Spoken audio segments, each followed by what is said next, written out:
성모 영보 대축일 또는 주님 탄생 예고 대축일은 그리스도께서 복되신 동정 마리아의 태중에 육화한 사건을 기념합니다.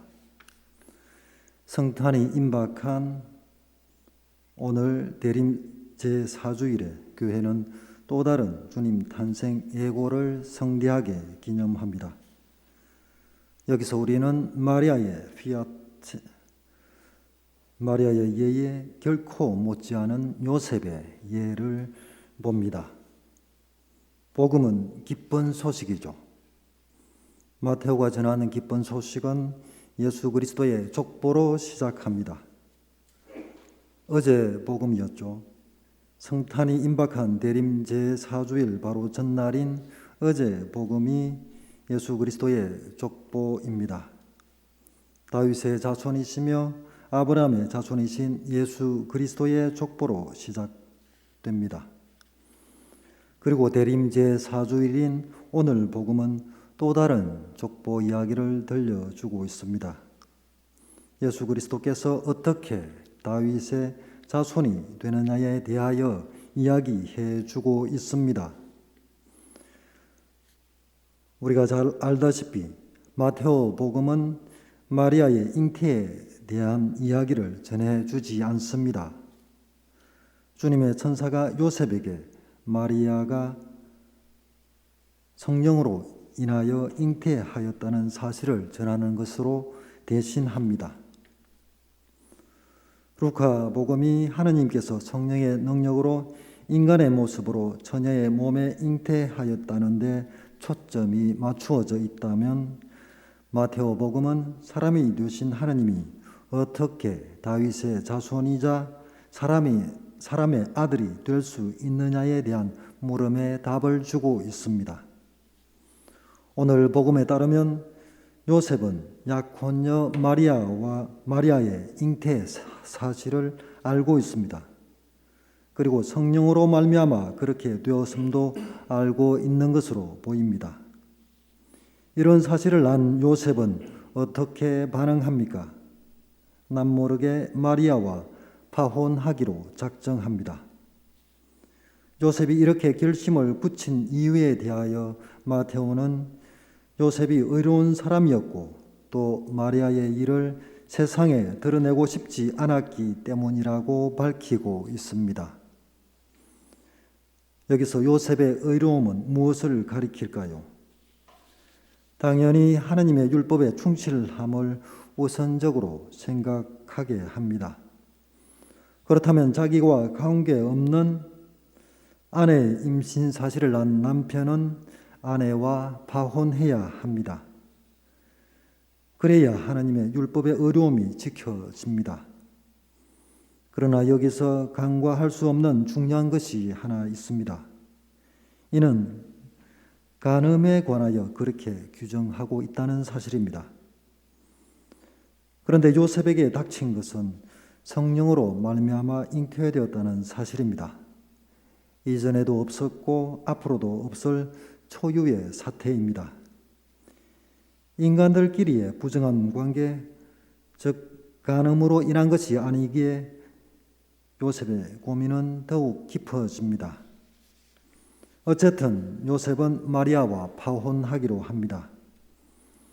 간음에 의한 것이 아님을 잘 알기에 공개적으로 밝혀 마리아가 수치를 당하지 않도록 남모르게 조용히 파혼하기로 결정합니다. 요셉의 인간적인 면모를 엿볼 수 있는 대목입니다. 그러나 요셉이 알지 못한 것이 하나 있습니다. 율법에서 말하는 아버지됨에 관한 것입니다.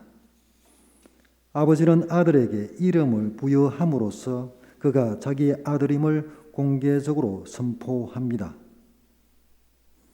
그래서 복음에서는 주님의 천사가 요셉에게 마리아가 아들을 낳으리니 그 이름을 예수라고 하여라 라고 전하며 요셉에게 전하고 있죠.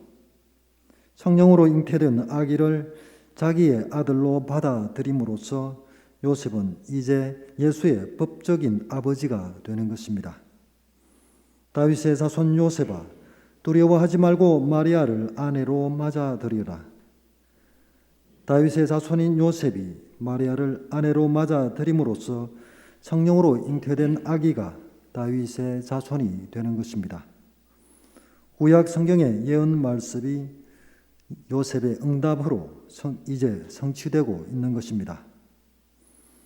마리아의 예가 하나님이 인간이 되는 하나님의 계획에 적극적인 협조였다면 요셉은 마리아를 아내로 맞아들임으로써 인간이 되신 하나님을 다윗의 족보에 적법하게 등재되게 합니다. 요셉의 이 피압 예는 우리와 함께 계시는 하나님 임마누엘이 되게 합니다. 족보 이야기로 시작하는 마테오 복음이 기쁜 소식이 되게 하는 것은 무엇입니까? 족보에 나오는 인물들의 인간적인 면을 본다면 결코 거룩함에 완전한 인물들이 아니었습니다. 관계를 써서 장자권을 빼앗기도 하고 하나님의 말씀을 신뢰하지 못하여 비웃기도 했습니다.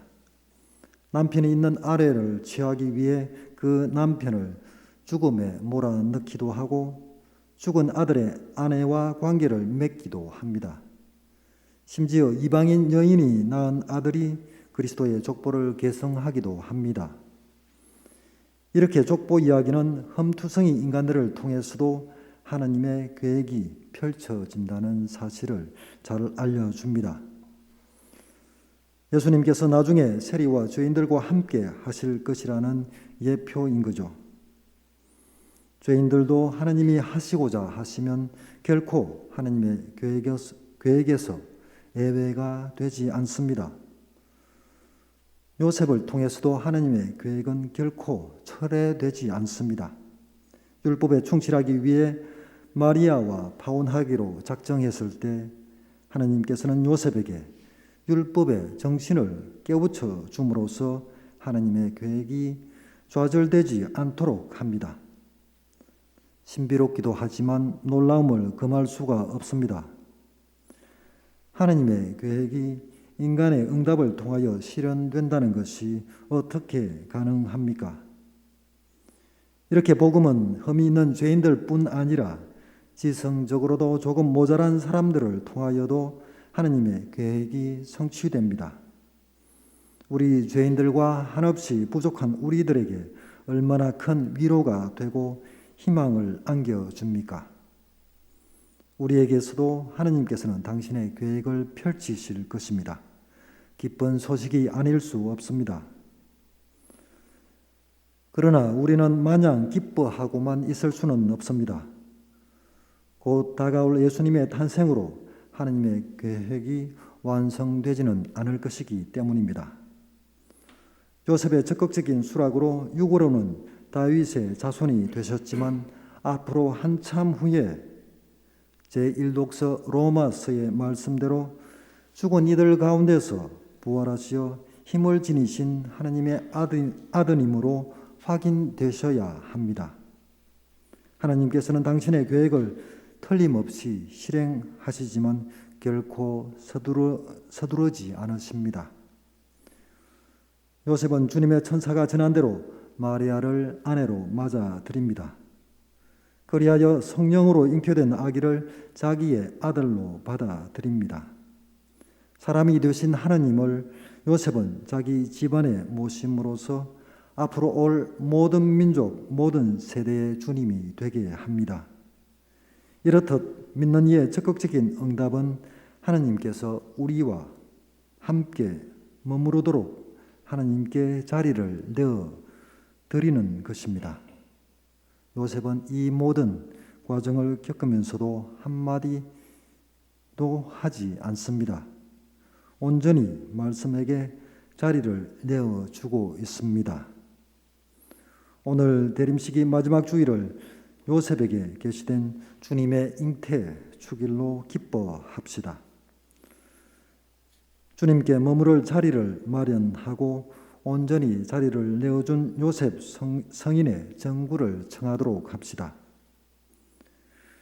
우리 한국교회의 공동 수호 성인이요 복되신 동정 마리아의 배필이시며 예수님의 법적 아버지이신 성 요셉이시여, 저희를 위하여 당신 아드님이신 우리 주 예수 그리스도께 빌어주시어 저희가 하느님의 말씀에 마땅한 거처를 마련하여 죄에서 죽고 형제를 죽기까지 사랑하여 마침내 부활하신 그리스도의 영광에 참여하는 기쁨을 누리게 하소서. 아멘.